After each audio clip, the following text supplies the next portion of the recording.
Ito yung ilaw. First time natin magkaroon ng ganito guys kaya hindi ko rin alam kung anong itsura niya sa personal. Yun.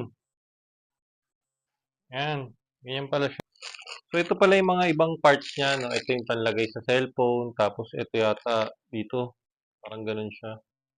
Tapos ito buksan na natin. Dito yata yung nilalagay. Bali nakabit na natin to.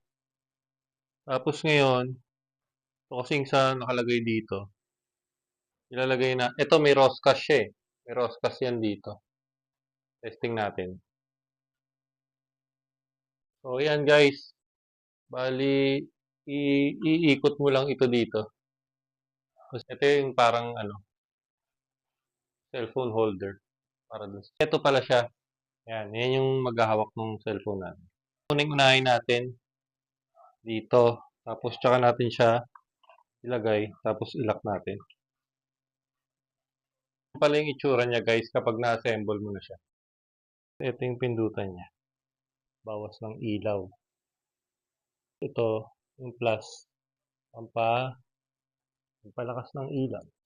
Yan, ng kulay. Yun. Oo nga. Parang dilaw, tapos medyo blue, tapos white. Ayan.